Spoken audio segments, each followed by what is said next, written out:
Éxodo 28:36. Dice así la palabra de Dios en el nombre del Padre, del Hijo y del Espíritu Santo. Dice: harás además una lámina de oro fino y grabarás en ella como grabadura de sello, santidad a Jehová.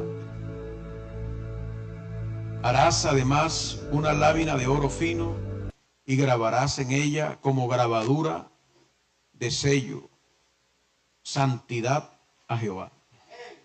Bueno, si usted sigue leyendo, Dios bendiga su palabra. Señor, en tus manos nos colocamos este culto, este servicio, esta palabra, nuestros corazones, nuestras mentes, Señor. Estamos en tus manos, Señor. Ayúdanos en el nombre de Jesús. Tu mano pongo mi mente, mi cuerpo, mi espíritu. Gracias, Señor. Sea su palabra ministrando de una manera especial. Amén. Pueden sentarse, ¿no? Si usted sigue leyendo, se va a dar cuenta que el pasaje se está refiriendo cuando Dios le dijo a Moisés cómo iba a ser la vestidura de Aarón. Amén.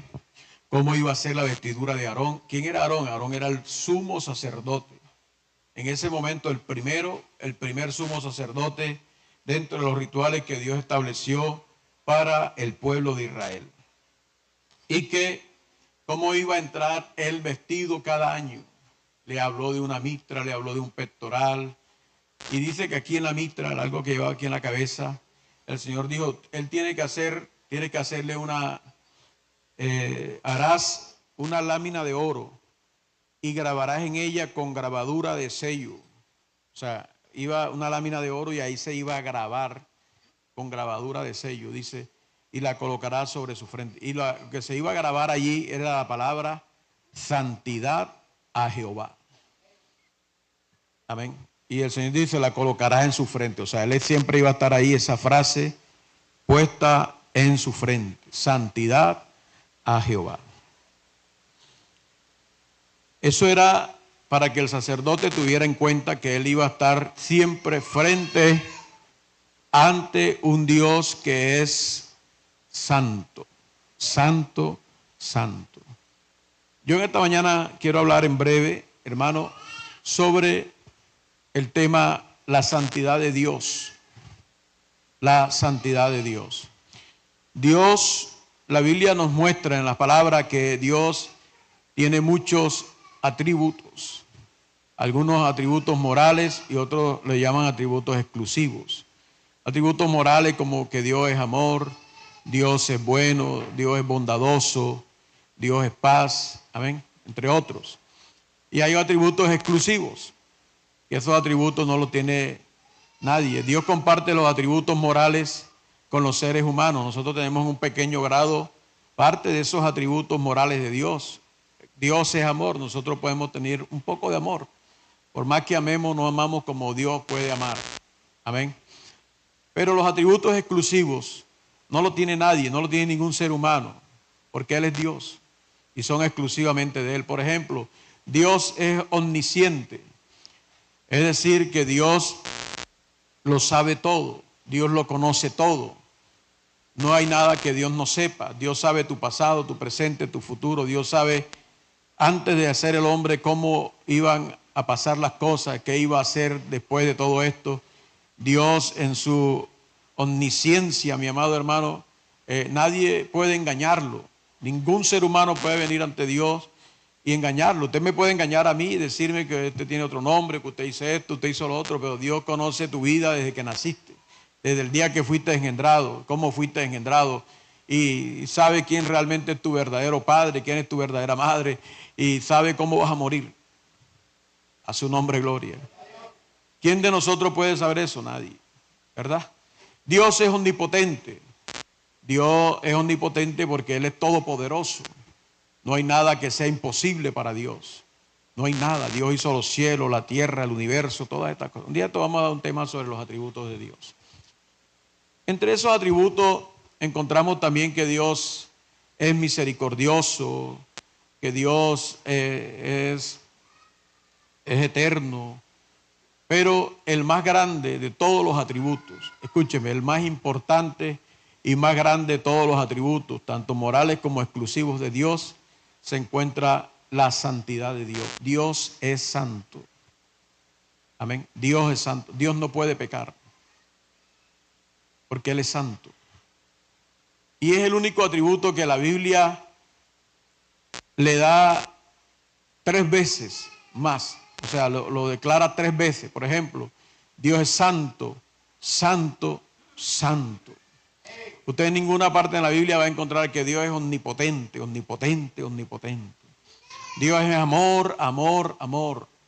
O Dios es misericordioso, misericordioso, Dios es misericordioso. Y sí que lo es. ¿Cierto? Dios es justo y sí que lo es. Pero el Señor nos quiere dejar claro a nosotros que Dios es santo, santo, santo. Cuando Isaías ve una visión del Señor y ve allí unos ángeles que están alrededor del trono de Dios, unos serafines. Son ángeles, serafines no son cualquier ángel, amén, son unos ángeles exclusivos que están puestos alrededor del trono de Dios. Y dice que ellos tenían 6 alas, con 2 volaban, con 2 cubrían sus rostros y con 2 cubrían sus pies. Esto para darnos a entender que estos serafines que están cerca a la misma presencia de la santidad de Dios, cubren sus rostros, porque es tanta la majestuosidad y la santidad del Señor. Cubren sus pies, porque nos muestra, mi amado hermano, lo que tiene que ver con nuestro diario andar. Dios es santo. Cuando Dios hizo al hombre santo, lo hizo puro, sin ninguna clase de maldad, sin ninguna clase de pecado. Pero en el momento que el hombre pecó, inmediatamente, mi amado hermano, el hombre era digno de la muerte y del juicio y de la condenación eterna. Aunque la muerte física entró en el hombre, sin embargo entró de parte de Dios un plan de redención para salvarlo. Pero el hombre quedó en un estado de inmundicia y de pecado, y Dios quedó al otro lado, gloria a Dios, en completamente santo. Continuamente el ser humano, a causa de su pecado, mi amado hermano, pudiera ser castigado, pudiera ser enjuiciado por la santidad de Dios. Gracias a Dios, Dios no solamente es santo, santo, santo, sino que Dios también es misericordioso. Y el atributo de la misericordia actúa en cierta forma para detener lo que la santidad de Dios pudiera hacer, y el atributo de la justicia de Dios, porque Dios es justo. Dios en su justicia pudiera castigar a todos los seres humanos en un solo golpe, pero su misericordia hace que su justicia no actúe sin dejar de ser justo, sino que proporcionándonos a nosotros una prolongación de vida y de tiempo, llamándonos a un arrepentimiento y prolongando en nosotros un espacio de arrepentimiento y de salvación. Amén. En Dios, todos estos atributos se mueven de una forma maravillosa. Pero si hay algo que a nosotros nunca se nos puede olvidar, hermano, es que nosotros no tenemos ningún derecho. Porque nosotros primero fuimos creados por parte de Dios. Y segundo, nosotros fuimos los que pecamos y los que estamos todavía en una carne pecaminosa. Y lo que nosotros hacemos, hermano, ningún ser humano, escuche lo que le voy a decir, puede decirle a Dios que tiene el derecho de. Su cuerpo no es suyo, su mente no es suya, su espíritu no es suyo, todo es de Dios. Y hoy en día la gente, el ser humano, provoca cada día más a Dios. Lo provoca y lo llama, gloria a Dios, a ciertas cosas, como atribuyéndose ciertos derechos. Y que Dios en su justicia pudiera juzgarlos, pero su misericordia es grande. Por eso que la Biblia resalta mucho la misericordia de Dios. Cuando uno lee aquel libro de Lamentaciones, creo que el capítulo 4 o el 3, hay uno de ellos, donde resalta mucho la misericordia de Dios. Dice que por la misericordia de Dios nosotros no hemos sido consumidos. No porque no seamos dignos de ser consumidos, ciertamente somos dignos de ser consumidos, solo que no hemos sido consumidos porque Dios es misericordioso también. Amén, porque nunca decayeron sus misericordias, lo dice en el libro de Lamentaciones. Entonces la gente a veces hace cosas y provoca, hermano amado, la ira de Dios cada vez más con sus acciones. Hoy día en la tierra, por ejemplo, la gente se ha entregado más a la maldad y al pecado, cambiándose de sexo. La gente dice que tiene el derecho de abortar. Y un día la gente se presentará ante Dios y quizás le reclamará: yo tengo el derecho de cambiarme de sexo si ese es mi cuerpo. Yo tengo el derecho de hacer con mi cuerpo lo que a mí me dé la gana. Yo tengo el derecho de abortar y de matar porque ese es mi mano, mi pie. ¿Quién puede decirle a Dios eso?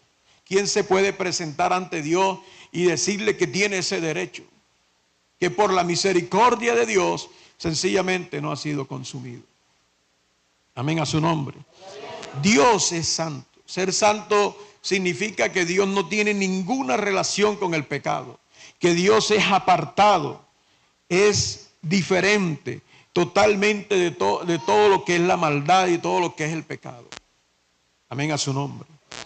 Dios es santo. Muchas veces en el Antiguo Testamento vamos a encontrar cosas, vamos a ver siempre la gracia y la misericordia de Dios moviéndose. De pronto la gente no la ve, pero realmente la gracia de Dios y la misericordia de Dios siempre se estuvo moviendo con los seres humanos. Y muchas veces la santidad de Dios se dejó ver, fue mucho más fuerte que la misma misericordia. Como cuando leemos lo que pasó allá en Sodoma y Gomorra. Un día la santidad de Dios no soportó más el pecado de Sodoma y Gomorra y Dios decidió y dijo: no va más, se acaba esas dos ciudades. Y las destruyó. Por más que Abraham, su amigo, intentó interceder por ella, no lo pudo detener porque la santidad de Dios muchas veces actúa así. Amén, actúa en juicio con justicia. Y es algo que a nosotros nunca se nos puede olvidar. Cuando Dios llama al pueblo de Israel y le dice que ellos serán un pueblo aparte, un pueblo santo, y ustedes van a ser diferentes. Dios le dio leyes, le dijo: ustedes tienen que hacer esto, esto y esto para que estén siempre ante mí, aunque eso no les quitaba el pecado. Sin embargo, Dios les dio rituales para cubrirles sus pecados y para que ellos pudieran estar delante de Dios. Dios les dio leyes, les dio mandamientos, les dio lo que el domingo pasado les enseñaba acerca de él, tabernáculo para expiarle sus pecados. Les dio sacerdotes para que esos sacerdotes estuvieran entre ellos y Dios intercediendo. Dios les dio mandamientos para ayudarlos a ellos a hallar gracia siempre ante sus ojos. Y el pueblo realmente nunca guardó esos mandamientos. Hubo gente que se esforzó en guardarlos, muchas veces hubieron generaciones que se esforzaron en guardarla, pero llegaba un tiempo en que el pueblo, mi amado hermano, le daba la espalda a Dios y se entregaba a la idolatría, se entregaba al pecado, se entregaba a lo malo, y la justicia de Dios y la santidad de Dios muchas veces venía y tenía que castigarlos. Algunas veces Dios no los castigaba, primero les enviaba a un profeta, le enviaba a otro y otro, porque Él no quería castigarlos por cuanto los amaba y por cuanto era su pueblo.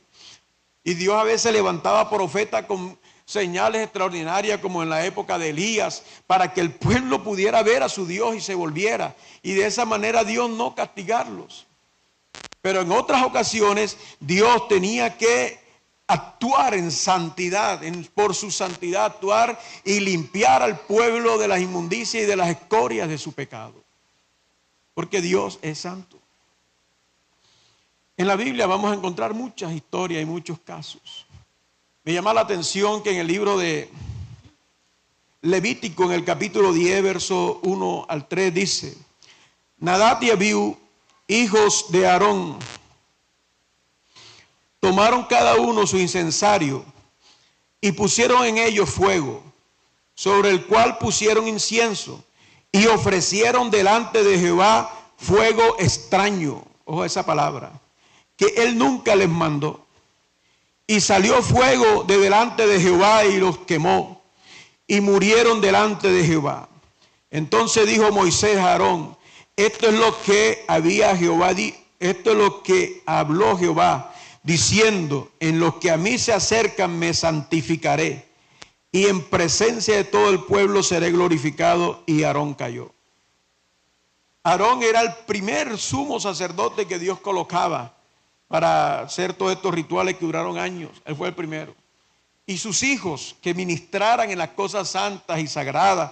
Y Dios le dio leyes específicas de cómo iban a hacer, qué iba a hacer cada inmobiliario del altar, del tabernáculo, cómo se iba a vestir el sumo sacerdote, el trabajo que le tocaba a los hijos de Aarón como sacerdotes también.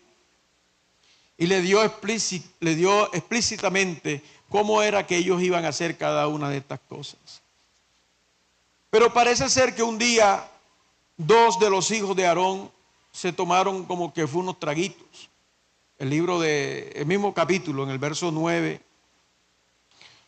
y 10. El 8 dice: Jehová habló a Aarón diciendo: tú y tus hijos contigo no beberéis vino ni sidra cuando entréis en el tabernáculo de reunión, para que no muráis. Estatuto perpetuo será para vuestras generaciones, para poder discernir entre lo santo y lo profano, entre lo inmundo y lo limpio, y para enseñar a los hijos de Israel todos los estatutos que Jehová les ha dicho por medio de Moisés.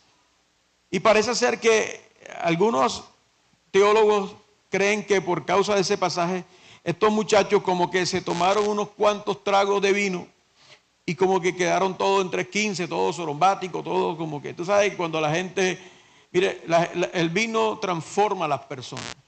Usted ve que hay personas que son calladitas cuando están en su juicio cabal, pero cuando consumen alcohol, hermano, hablan más que un loro, ¿verdad? Se transforman. Hay gente que es retraída, pero con alcohol, oh, mira, yo siempre no sé qué, tú sabes que yo soy así, hablan más que, mejor dicho. Y hacen cosas que no harían en su juicio cabal. Hay gente que usted nunca la va a ver sanamente bailando en la calle, pero cuando está borracho es el que más baila en la cuadra.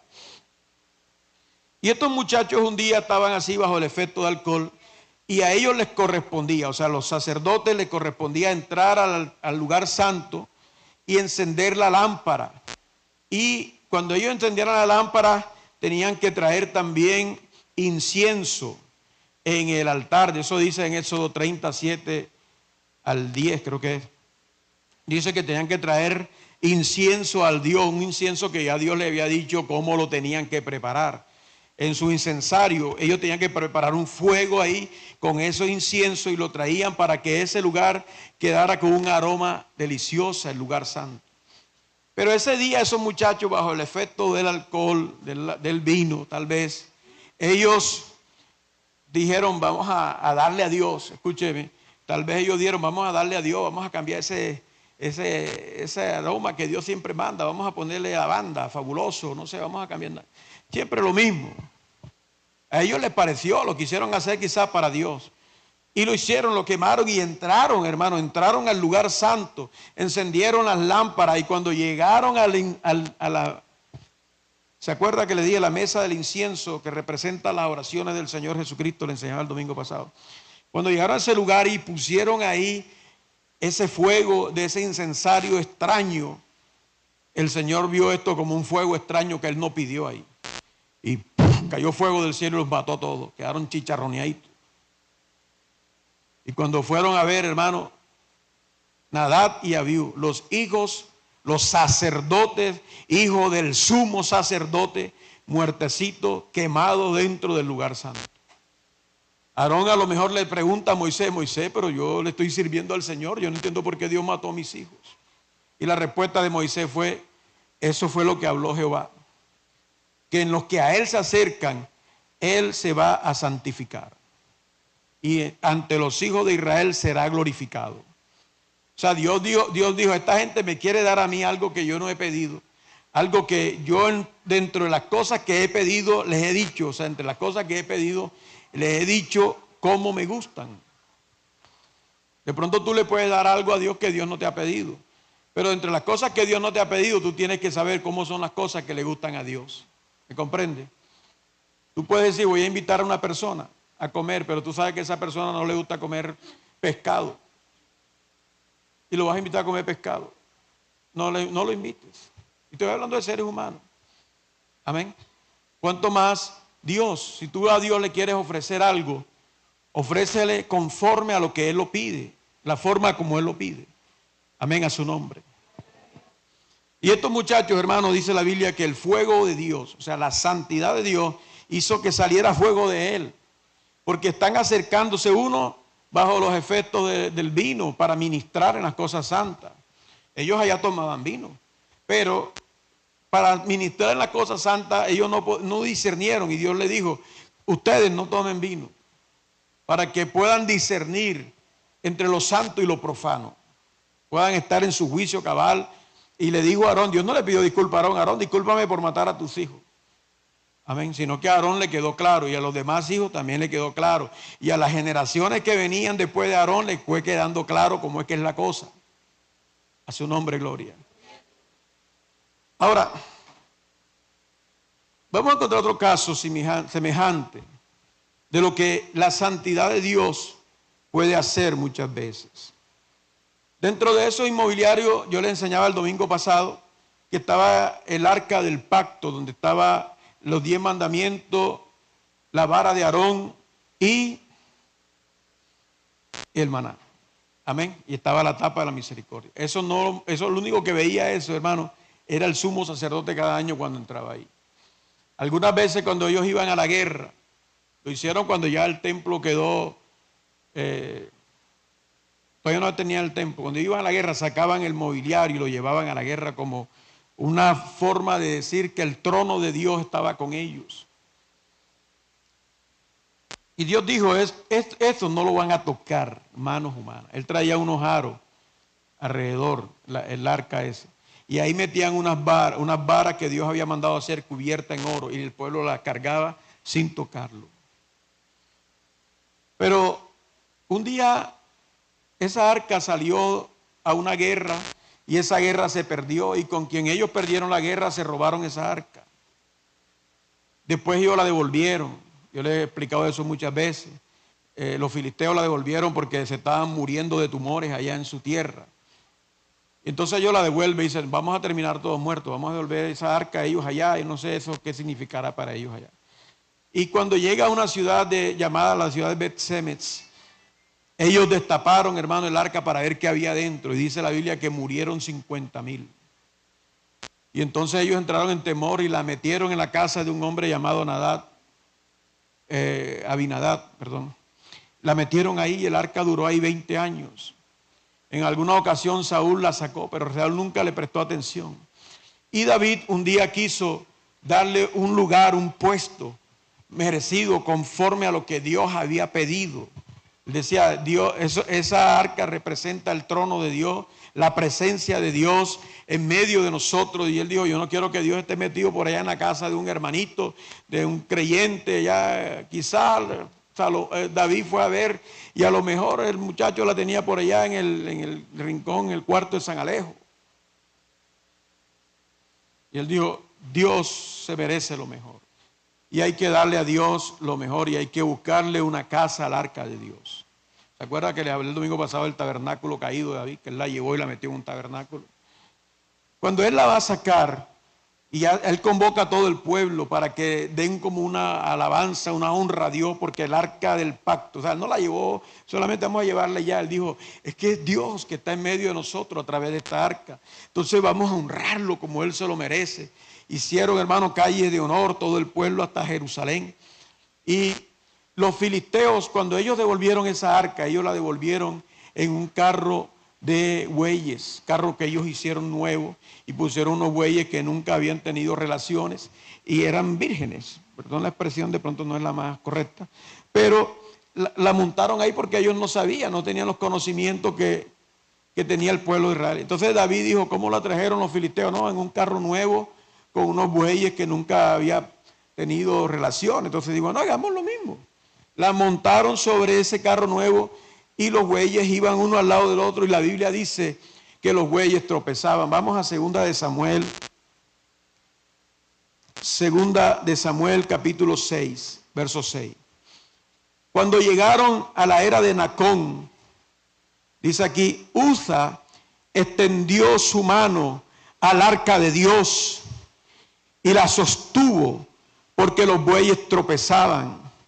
Y el furor de Jehová se encendió contra Uza, y lo hirió allí Dios por aquella temeridad, y cayó allí muerto junto al arca de Dios.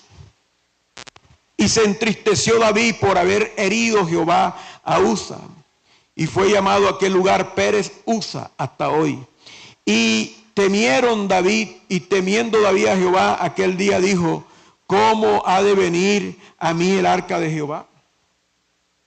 Cuando los bueyes tropezaban uno con el otro, el carro atrás se movía y había mucho hueco y el arca se tambaleaba. Y me imagino que la tapa de la misericordia o la tapa de aquel lugar se movía también como intentando salirse. Y en un momento que el arca se balanceó para caerse.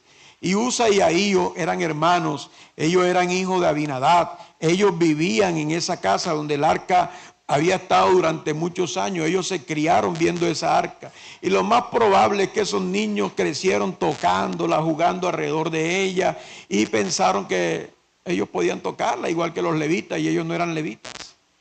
Y ese día, bueno, David, a lo mejor el papá le recomendó: mira, ¿y quién la puede tocar? Y dice: no, mis hijos, ellos la han tocado, ellos la limpian.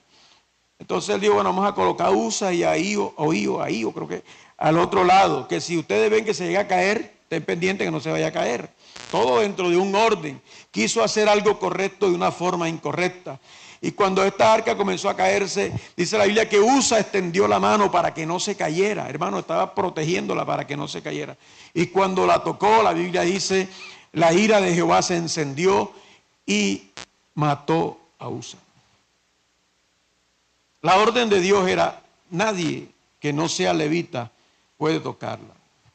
Y eso, ellos la podían tocar era cargándola con una vara sobre los hombros. Y David estaba en fiesta, David danzaba para Dios y el pueblo estaba alabando. Era algo para Dios, algo que le agradaba a Dios, algo muy hermoso. Pero hubo algo incorrecto dentro de lo que se estaba haciendo. Y entonces, mi amado hermano, este hombre tocó aquella arca y entonces David está allá danzando, hablando lengua, hablándolo en tiempo hoy en día. Y le dicen: David, espérate que estoy aquí en la presencia de Dios. David acaba de ver un muerto. ¿Cómo así? Y lo llevan, mira, ve. El arca se estaba cayendo y él la tocó y Dios lo mató. Instantáneamente la tocó, quedó fulminado. Y David le dolió, porque a lo mejor tenía confianza, amistad con Abinadab, con Uza. Pero él se hizo una pregunta. Él se fue para su casa y metió ustedes conocen que metió el arca allá en la tierra, en la casa de Obed Edom. Y se hizo una pregunta: ¿cómo he de traer a mi casa el arca de Dios? Entonces fue a donde tenía que haber ido al principio, a la fuente, a la palabra. Y en la palabra él encontró, mi amado hermano, que tenían que llevarla sobre los hombros, no en carros nuevos. Entonces le dijo al pueblo: por no haberlo hecho así la primera vez, Dios nos quebrantó. Dios es santo. ¿Cuántos saben que Dios es santo? A su nombre, hermano. Dios es santo. Hay una palabra que de pronto usted la leyó y no le tuvo cuenta. En el verso 7 dice: y el furor de Jehová se encendió contra Uza, y lo hirió allí Dios por aquella temeridad. Yo buscaba la palabra temeridad. Por aquí la tengo. ¿Cuánto dan gloria a Dios? Dice que la palabra temeridad es imprudencia, insensatez, irreflexión, osadía, atrevimiento, audacia, riesgo. Cuando tú dices: voy a tomar un riesgo. Hay cosas que tú puedes, dice, algunos miran la temeridad como algo bueno, porque no, esta persona es temeraria, a esta persona le gusta hacer esto y aquello, él es arriesgado. Pero en este caso, él se arriesgó con algo que nunca debió haberse arriesgado, con Dios. Y dice la Biblia que Dios lo mató por aquella temeridad. Una temeridad es la imprudencia, es insensatez, irreflexión, osadía, atrevimiento, audacia, y tomó un riesgo que nunca debió haber tomado. Se atrevió a hacer algo que Dios había dicho no lo hagan y lo hizo. Yo hago una pregunta: ¿cuántas veces la iglesia hace temeridades? Los cristianos hacemos temeridades. Quiere decir que a veces decimos: Dios no le gusta que yo haga esto. O a Dios no le gusta que uno haga esto. Y sin embargo uno lo hace. Y dice, oye, no pasó nada. Y entonces como otro vio, ¿quién lo hizo? ¿Se acuerda que Eva comió el fruto y Adán dijo, y no se murió, está viva? Ella tuvo la temeridad de comer de ese fruto. Y entonces dijo, come tú, mira que yo estoy viva. Cuando él comió entró la muerte. Amén. Entonces hay veces que la gente tiene temeridad, tiene osadía, se atreve a hacer unas cosas que pudieran irritar la ira de Dios y que pudieran provocar que Dios los fulminase en ese momento. A veces nosotros todos los seres humanos hacemos cosas, nos atrevemos a, como quien dice, a retar a Dios. Pero la Biblia dice que no hemos sido consumidos. ¿Por qué? Por su misericordia. No porque Dios te agrade eso, no es porque Dios esté de acuerdo, no porque Dios aplauda ciertas cosas que tú estés haciendo. Pecados y cosas, acciones que son malas delante de los ojos de Dios, y de pronto tú las haces y ves que no pasa nada y te metes más y más en ella y no pasa nada. Y dices, no, Dios es bueno, Dios es misericordioso, Dios me ama. Pero yo he visto a Dios también muchas veces. Acuérdate que el atributo más importante y más grande de Dios es su santidad. Y a veces la santidad de Dios puede hacer que cualquier cosa pase. Yo he visto casos de predicadores caer muertos en el altar. No quiere decir que todo el que se muera en un altar estaba en pecado. He conocido hombres de Dios y yo le digo a Dios, Señor, me gustaría morir predicando tu palabra. Qué lindo. Y sobre todo dando un mensaje, hermano, he peleado la batalla, he acabado la fe, por lo demás me está acordando la corona de la vida. Se murió el pastor ahí, tremendo, dio un mensaje de despedida y se murió. Eso debe ser. La iglesia, digo yo, que se alborotan algunos y despidan el servicio y listo. Pero, mi amado hermano, eso es una cosa, ¿verdad? Otra cosa es que alguien esté viviendo una vida de pecado, haciendo aquí, haciendo allá y jugando con el pecado y se atreve porque él dice, no, es que yo me subo y Dios es misericordioso y Dios sabe que es su gracia y tal y cual. Y un día se monte y cuando comienza aquí diga, hermano, Dios es santo, ¡buf!, caiga muerto. El otro día hace años me mandaron un video de un predicador que estaba hablando. No sé si será verdad y decía, este hombre estaba predicando, se atrevió a montarse en el altar y estaba predicando, pero estaba en adulterio, vivía una vida de adulterio. Y se atrevió a montarse en el altar y de pronto ya lo venía haciendo mucho tiempo, pero un día hablando y hablando, hermano, comenzó a dar vuelta y cayó por allá muertecito. No lo hace Dios todos los días, porque si lo hiciera, ¿qué tal si Dios matara a todos los que mienten, roban en la iglesia, engañan, toman prestado y no pagan, son hipócritas, están resentidos? Porque todo eso lo mata la santidad de Dios. No es solamente que Dios mata a los adúlteros y fornicarios. Mire que este muchacho no había adulterado. Tocó el arca nada más y estaba haciendo algo bueno, porque no estaba permitiendo que el arca cayera al suelo. Pero Dios, se encendió la ira de Dios. ¿Qué tal si Dios dijera, mi santidad no soporta más a esta gente y ahora en adelante todo el que se presente delante de mí en pecado morirá? De seguro que la próxima escuela dominical no viene nadie. A aquellos que sean temerarios. Amén. O si vinieran, seguramente algunos vinieran 2 días ayuno, hermano, aquí pidiéndole al Señor misericordia, perdón, Señor, ten piedad de mí. Aquí estoy, Padre, perdóname. Pero yo lo que quiero enseñarle con esto, hermano, es que no se ponga a tentar a Dios. Amén. No se ponga a tentarlo. No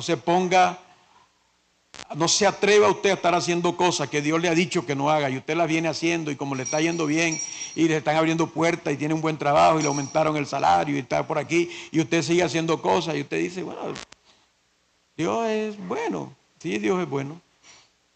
Pero un día Dios puede decir, te puede comenzar a hacer un llamado a arrepentirte y apartarte de lo malo. Pero de no hacerlo, Dios puede hacer muchas cosas. No necesariamente tienes que morir, pero te puede hacer pasar por un proceso en tu vida que tú deseas cuando estás en ese proceso no haber nacido. Dice, yo por qué nací, yo no debía estar en este mundo con todo esto que estoy viviendo. A su nombre.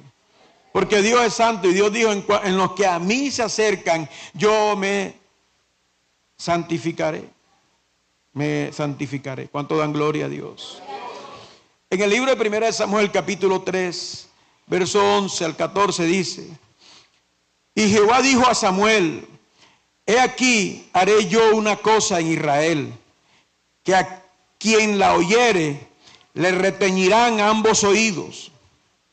Aquel día yo cumpliré contra Elí todas las cosas que he dicho sobre su casa, desde el principio hasta el fin, y le mostraré que yo juzgaré a su casa para siempre, por la iniquidad que él sabe, porque sus hijos han blasfemado a Dios y él no los ha estorbado. Por tanto, yo he jurado a la casa de Elí que la iniquidad de la casa de Elí no será expiada jamás, ni con sacrificios ni con ofrendas. Y te digo algo, de todo eso que Dios dijo, que sus hijos que iban a castigar, ahí, ¿quién era Elí? Para empezar mejor, para aquellos que no leen la Biblia. Elí era un sumo sacerdote. Ya habían pasado muchos años, ya Israel vivía dentro de la tierra prometida. Y él era el sumo sacerdote que le correspondía en aquel entonces. Sus hijos ministraban en las cosas santas. Eran a lo mejor los próximos sucesores a ser sumo sacerdote. Pero ellos, aprovechando el puesto del sumo sacerdote de su padre, y ellos sacerdotes, ellos a veces abusaban del poder y la autoridad. Y habían personas que venían a ofrecer la ofrenda, y la Biblia dice que a ellos les correspondía una parte, pero tenía que ser quemada al fuego primero. Y ellos antes que la gente la quemara al fuego, decía, dámela, y la gente le decía, lo que pasa es que no te la puedo dar, porque eso primero tiene que ser quemado al fuego y presentado a Jehová. Entonces decía, o me la das, o la tomo por la fuerza. O sea, están metidos en los sacrificios de Dios, en las cosas santas, en lo que se le ofrece a Dios. Están metidos ahí en ese asunto y están poniendo cosas que Dios no pidió. Y dice, ¿me la das? Decían ellos, la tomo por la fuerza. Y eso lo hacían con todo el pueblo. Entonces traían un garfio y agarraban la mejor parte para ellos, la que le iban a ofrecer a Dios. Y eso venía sucediendo. Además de eso, habían mujeres que iban a la casa de Dios y pasaban allá días. Les gustaba ir a orar, les gustaba pasar tiempo en el tabernáculo. ¿Se acuerda de Ana cuando Ana fue allá al tabernáculo y allí oró y Dios le dio un hijo ahí en la presencia de Dios? Así había mujeres que iban allá. Y muchos de ellos tomaban a las más incautas, a las más sonzas, hermano, y las engatusaban y se acostaban con ellas. Ahí mismo. Estaban blasfemando. Y esto llegó a oídos de Elí. Lo que estaban haciendo sus hijos, los próximos sacerdotes. Que ellos se acostaban con las mujeres, fornicaban en la casa de Dios y estaban saboteando los sacrificios y el altar y las cosas que tenían que ver con Dios. Y entonces él les llamó, le dijo, hijo mío, ¿qué es esta fama que yo oigo de vosotros? No los estorbó. Estorbado significaba que él tenía que haberlos quitado. Ustedes no pueden ser sacerdotes. Amén. O por lo menos haberlos sentenciado, pero no, él no los estorbó. Le hizo un llamado de atención y los dejó ahí. Y la palabra dice que Elí oía que ellos lo hacían y lo hacían y lo hacían y él no decía nada. Entonces Dios un día le habla a Samuel cuando era un niño que vivía ahí en la casa de Dios y lo despierta y lo llama y le dice, porque Dios va a levantar a este profeta y le dice lo que va a hacer con la casa de Elí. Y lo más terrible es que Dios le dice, yo voy a destruirlos. Jehová dijo a Samuel, he aquí haré yo una cosa en Israel, que a quien la oyere le retañirán ambos oídos. Aquel día yo cumpliré contra Elí todas las cosas que he dicho sobre su casa, desde el principio hasta el fin. Y mostraré que yo juzgaré su casa como para siempre, por la iniquidad que él sabe que sus hijos han blasfemado a Dios y él no los ha estorbado. Por tanto, yo he jurado a la casa de Elí que la iniquidad de la casa de Elí no será expiada jamás, ni por sacrificio ni por ofrenda. Hermano, había gente que pecaba contra Dios y ellos ofrecían una ofrenda, un sacrificio y Dios perdonaba sus pecados. Pero a este hombre se le sentenció cadena perpetua en su pecado. Dios dijo, su pecado jamás va a ser expiado, ni con sacrificio, ni con ofrenda, ni él. Hay un pasaje que no lo traje ahorita, pero muchos años después, habían pasado muchísimos años, hubo un sacerdote que, no recuerdo, hubo un sacerdote que cayó enfermo, le fue mal, no recuerdo ahorita la frase, y dice que él era para que se cumpliera lo que Dios había dicho a Elí. O sea, este hombre adquirió una maldición generacional. Él como sacerdote y toda su descendencia de sacerdote, porque habían varias familias sacerdotales. Y a esta familia sacerdotal Dios le mandó un castigo porque el mismo día murieron los dos hijos de Elí y murió Elí. Y murió la yerna de Elí. Hubieron muchos muertos en esa casa. Vamos al funeral. Estamos en el funeral esta noche y cuando usted y yo llegamos allá al funeral, encontramos 4 cajones. Nada más y nada menos que el pastor, el sumo sacerdote estaba ahí en un cajón. Los 2 sacerdotitos, los 2 sacerdotes estaban ahí. La yerna, porque la yerna estaba embarazada y ella murió cuando se enteró. ¿Qué pasó, hermano? Que fueron a la guerra, allá donde se robaron el arca, que perdieron, y llegó un mensajero corriendo, y Elí estaba viejo ya, y era alto. Y dice la Biblia que cuando él llegó, el hombre llegó y dijo, o sea, hemos perdido la guerra y se han robado el arca de Dios. Cuando ese hombre escuchó, el arca de Dios se la robaron los filisteos. Y le dijeron, y tus 2 hijos, Ofni y Finees, han muerto. Ofni y Finees, sí, han muerto. Y este hombre cayó para atrás, dice la Biblia, que como él era grande, alto, viejo, hermano, y pesado, cayó cuán grande era, se desnucó. Y la yerna de él, una de las mujeres de estos muchachos, estaba embarazada, y dice la Biblia, que dio a luz con dolor un hijo, al cual llamaron Icabod. ¿Sabe qué significa Icabod? Sin gloria. Porque la gloria de Dios había sido traspasada a los filisteos. Y cuando los hermanos fueron en la noche al velorio, 4 cajones. Pero había una palabra de sentencia, eso no fue una muerte normal, algún accidente que pasó, sino que ya de antemano había una palabra que había salido de la misma presencia del Dios Santo, al que usted y yo, el mismo Dios Santo que usted y yo servimos. Que Dios dijo, en un mismo día voy a cumplir la sentencia contra él. Y su pecado no va a ser expiado ni con ofrenda ni con sacrificios. Y fue una maldición generacional. Dios dijo, ahí aparece aquel famoso versículo de 2:30 de 1 Samuel que dice, yo había dicho que yo honraría a los que me honran, nunca tal acontezca. Que yo iba a bendecir a la casa de Elí y a toda su familia. Había una palabra de bendición para él. Pero Dios le dijo, nunca tal acontezca que yo haga esto, sino que yo honraré a los que me honran. Escuche lo que dijo. Lo vamos a leer. 1 Samuel 2:30. ¿Cuánto dan gloria a Dios?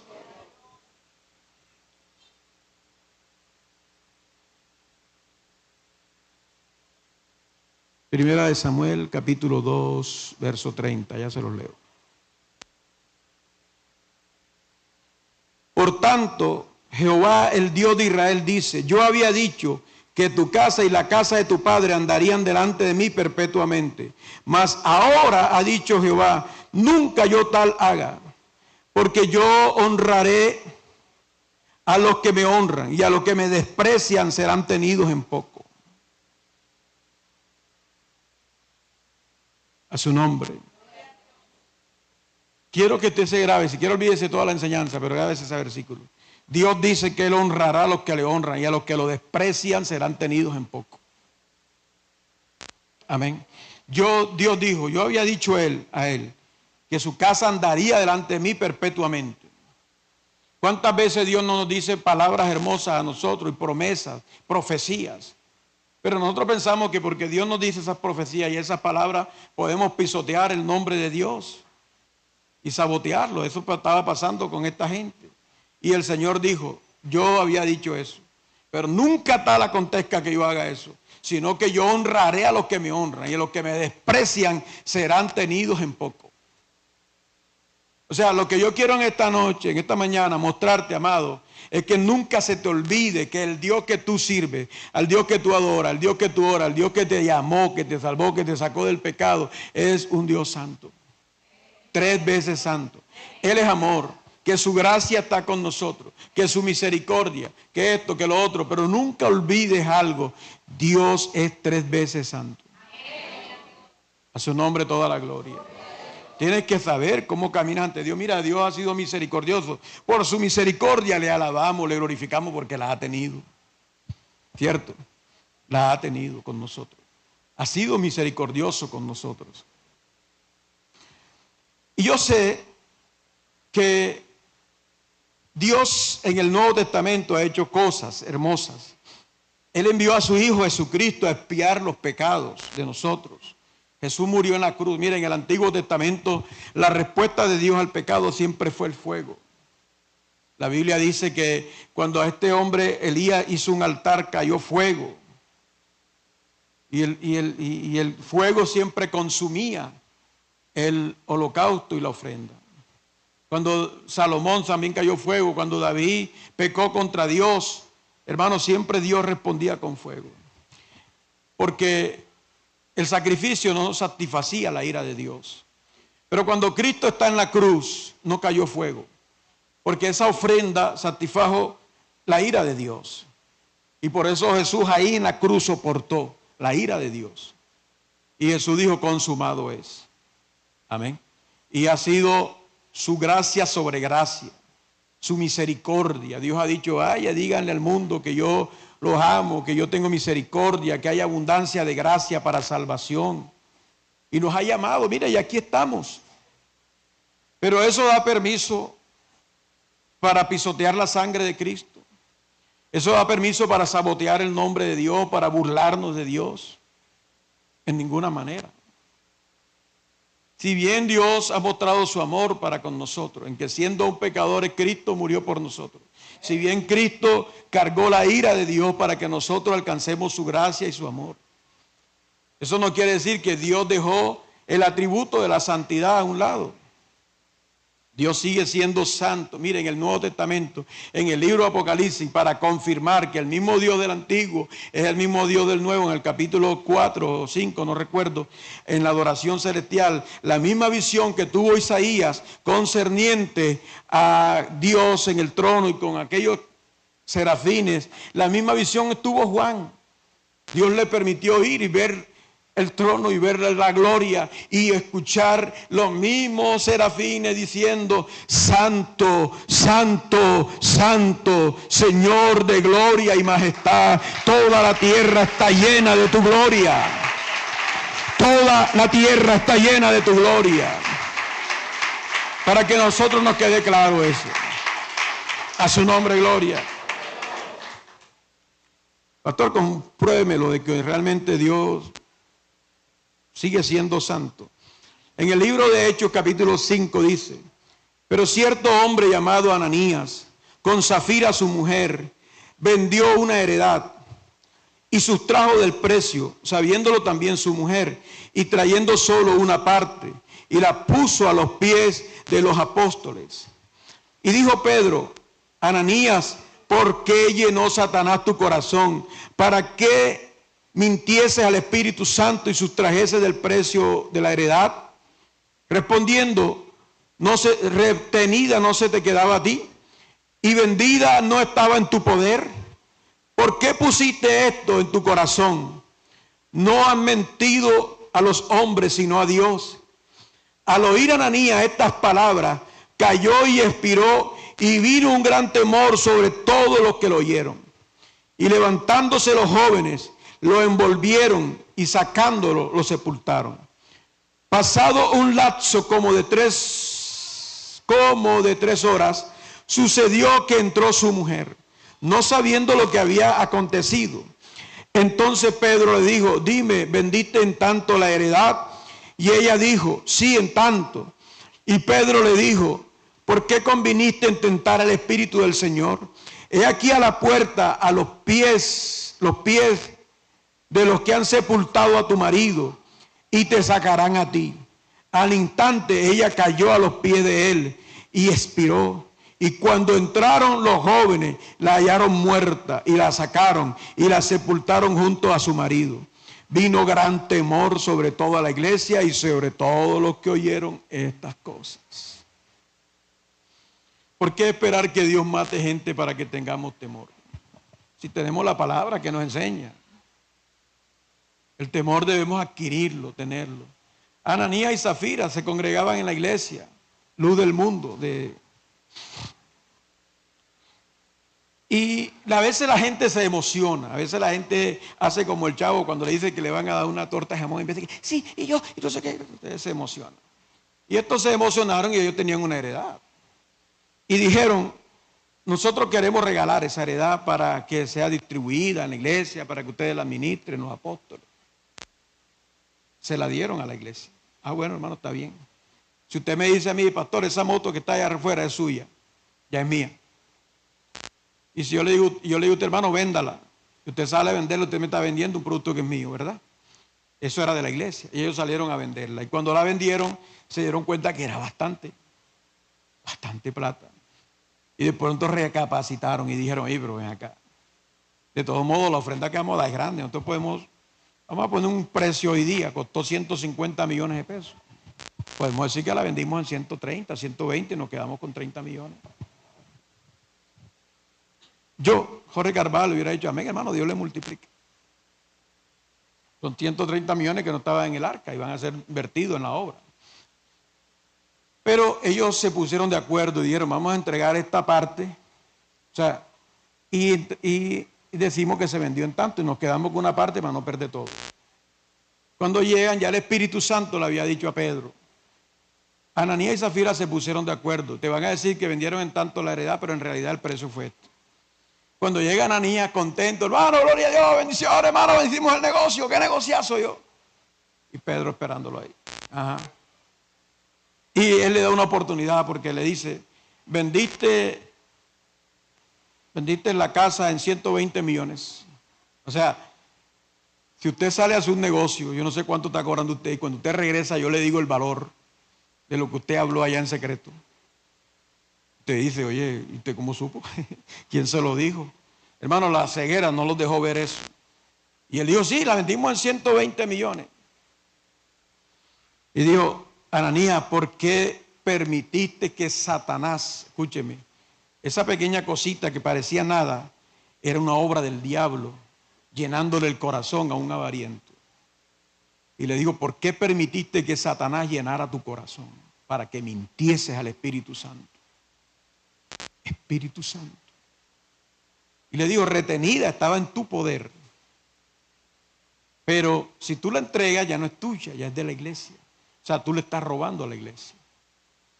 Y dice la Biblia que cayó muertecito ahí. No le dio tiempo ni de arrepentirse. La mujer estaba haciendo unas compras, guardando la plata por allá en el banco, no sé. Cuando ella llega, los jóvenes, yo no sé, aquí no puede pasar eso porque se nos mete la policía. ¿Y cómo murió esa persona? Y la investigación va a ser grande y entiendo por qué hoy en día no pasa tan abiertamente. Pero esos muchachos pudieron ir y sepultarlo, no hay que preguntar por qué se murieron. Cuando llega la mujer ni siquiera sabía que lo habían sepultado. Y a ella también le hace la misma pregunta, vendieron en 120 millones, precio mío acá, la casa. Y ella dijo, sí, la vendimos en 120. Dijo, mujer, ¿por qué conviniste con tu marido para mentir al Espíritu Santo? Le digo, mira para la puerta, esos muchachos que vienen de allá, ahora mismo acaban de sepultar a tu marido. Y vienen a sepultarte a ti. Cuando ella voltea y ve a los muchachos, cayó muerta. Te estoy hablando del Dios santo, el Dios de amor, de misericordia, que es justo también, que ha sido misericordioso con nosotros. Por lo menos por eso deberíamos darle gracias. Que a veces dice, hermano, yo no sé ni qué hora diga, Señor, gracias por tu misericordia. Amén. Ore, repita eso una y otra vez. Y dice la palabra que estos hombres cayeron muertos allí. Y te estoy hablando ya del Nuevo Testamento, donde ya Cristo murió y donde ya Cristo resucitó y está a la diestra del Padre.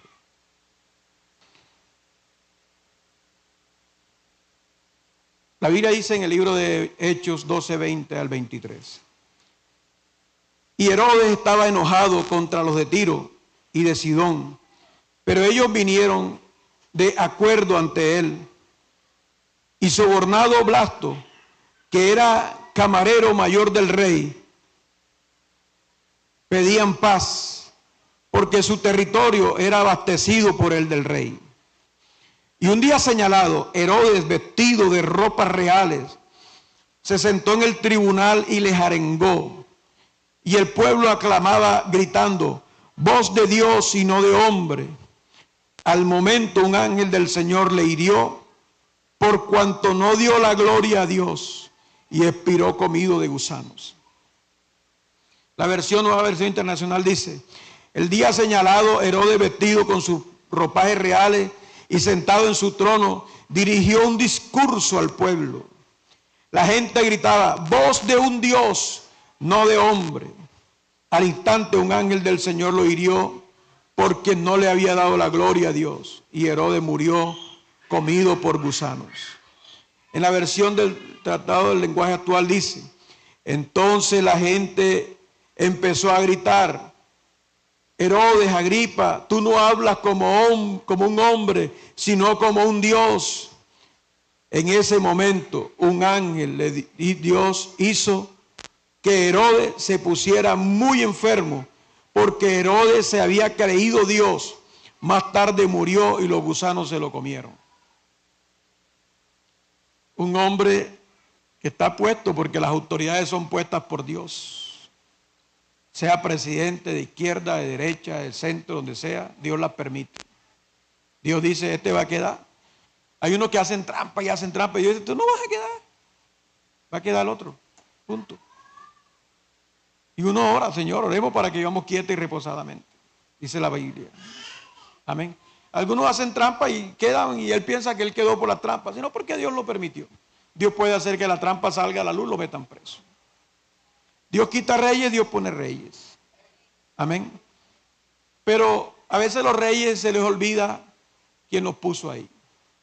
Y se engrandece, se endiosan. Este hombre convocó al pueblo a una reunión para hablarles. Les arengó, es decir, les dio un discurso. Y la gente dijo que él hablaba como un Dios. ¿Cómo hablaba él? Hablaba de sí mismo. Se dio la gloria a sí mismo. Y la gente dijo, voz de Dios y no de hombre. Y como él no le dio la gloria a Dios, Dios eso le dio molestia. La santidad de Dios, hermano, desató un ángel. Y un ángel vino y le hirió. Con una espada, con una mano, lo escupió, no sé. Pero el hombre cayó muerto, comido de gusanos. A veces los reyes hablan, los presidentes hablan. Estos días hubo uno que dijo que Jesucristo tenía sexo con María Magdalena y que esto y lo otro. A veces la gente habla. Esa es la caída de los gobernantes. La gente no tiene temor de Dios. Yo no me pongo a matarme por eso, porque Dios se sabe defender. A su nombre gloria. Uno tiene que orar por misericordia por la gente.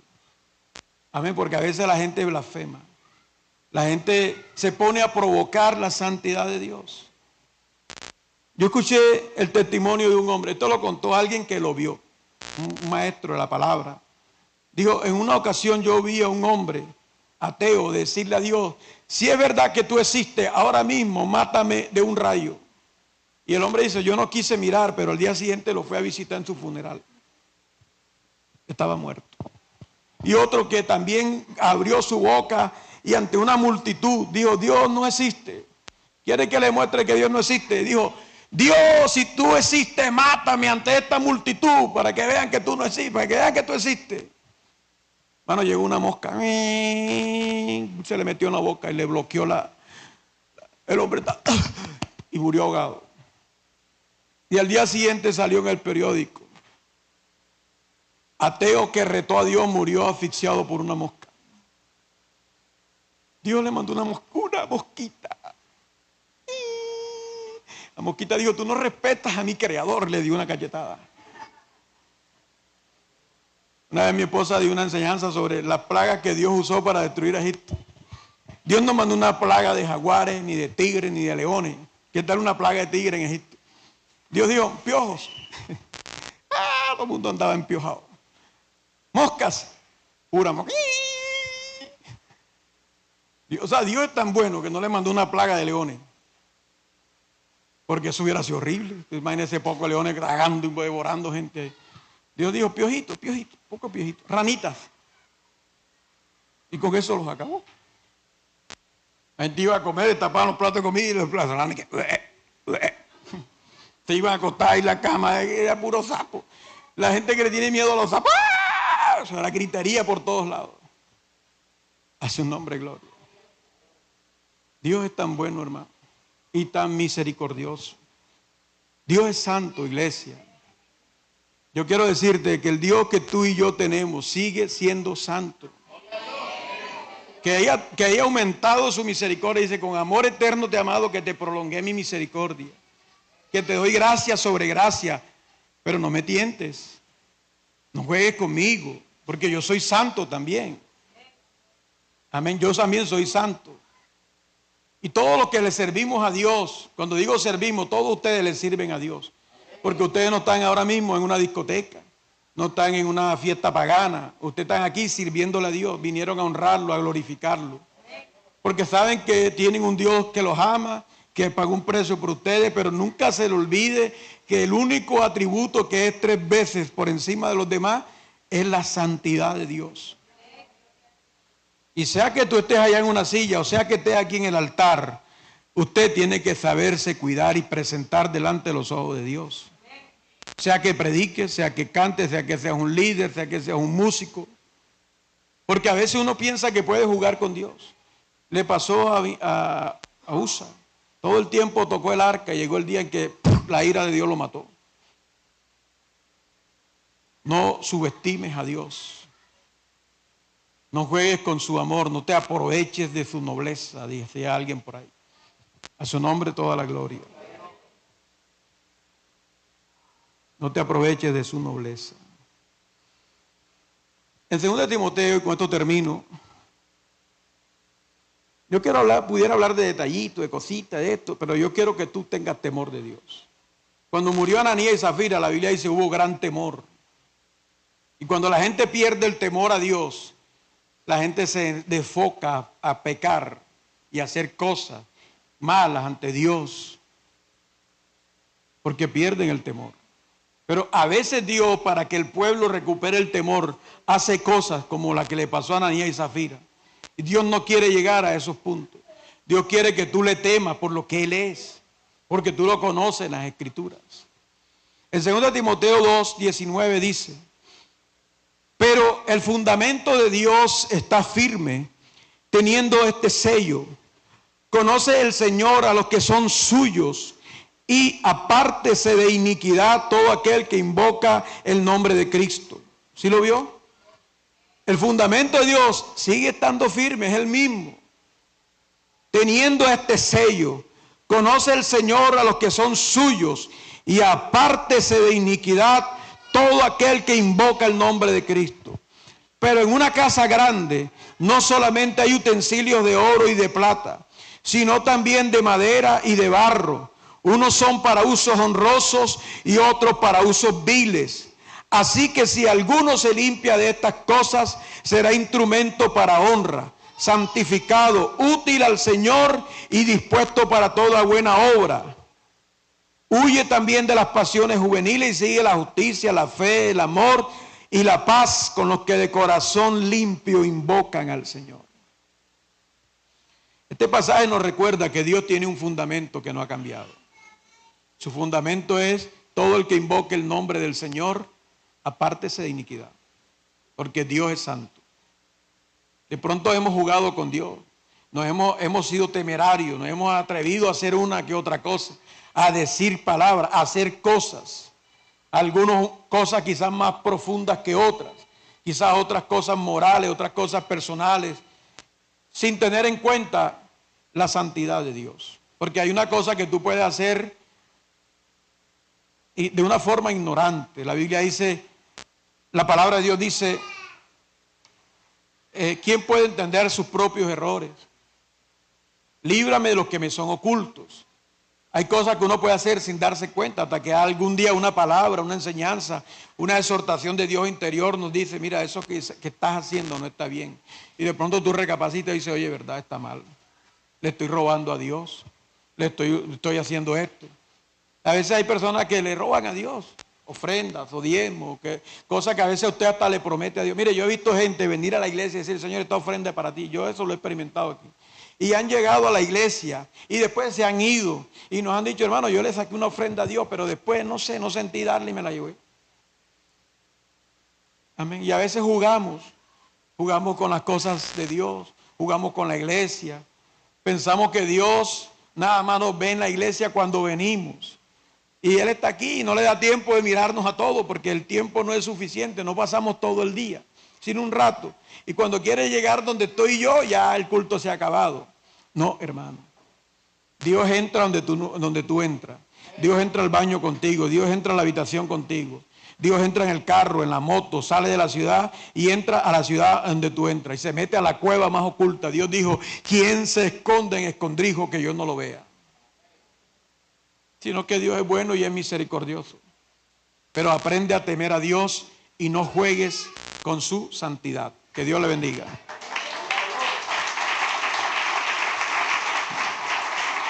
Padre, muchas gracias por tu palabra que me has permitido compartir en esta preciosa mañana. He puesto en el corazón de mis hermanos lo que tú has puesto en el mío, Señor. Ayúdanos para que esta palabra no sea tirada a la basura. Permite que ella dé fruto y haga lo que tú la has enviado a hacer en esta iglesia. Señor, en el nombre de Jesús, ayúdanos a volvernos a ti en el temor de Dios. A recordar que tú eres un Dios santo, santo, santo. Señor, y que nosotros somos pecadores. Y que por la gracia de Dios nos podemos acercar por medio de nuestro Señor Jesucristo. Pero que no debemos subestimarte, Señor. Ayúdanos, por favor. Ten misericordia de nosotros. Perdónanos todo lo que te hemos venido ofendiendo. Las cosas que hemos venido haciendo y nos hemos hecho los sordos para no corregirlas. Ayúdanos a tener temor antes, Dios mío, de que nos pases por una disciplina de las que tú sabes poner. Ayúdanos a corregirnos. Ayúdanos, Señor amado, a hacer lo correcto. Porque tu palabra dice que el fundamento de Dios sigue firme. Por tanto, apártese de iniquidad todo el que invoca el nombre de Cristo. Señor, muchas gracias. Te doy en el nombre de Jesús. Amén y amén. Que Dios le bendiga. Hermano, hoy tenemos servicio a las 5 de la tarde. Amén. Quiero que usted venga, se congregue, busque de Dios, porque Cristo viene pronto y hay que estar aquí preparaditos. Amén, amén. Buscando y llenándonos, hermano. Bueno, gloria al Señor. Nos vemos a las 5 y recordarles que tenemos el ayuno. Bueno, tenemos unos bautismos pendientes, gloria a Dios, vamos a hacerlo este mes. Me disculpan, esta semana quedé que iba a avisar, pero se nos metió el agua acá y estuvimos ocupados mucho en eso.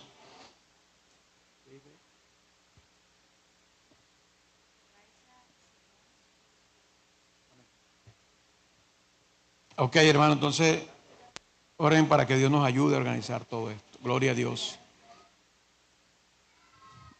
Padre, muchas gracias. Gracias por la vida de Raiza y de su familia, Señor. En el nombre de Jesús, ayuda a su papá, a su mamá, sus hermanos, sus hijos. Trata con ella, glorifícate en su compañero para la gloria de tu nombre, Señor, en el nombre de Jesús. Ayúdanos a nosotros, guárdanos, llévanos en paz, en bendición, envía tus ángeles alrededor nuestro, alrededor de cada hermano, Señor, en el nombre de Jesús de Nazaret. Muchas gracias, Señor. Dios les bendiga, hermano, Dios les guarde. Estamos despedidos. Dale la mano a tu hermano con una feliz sonrisa.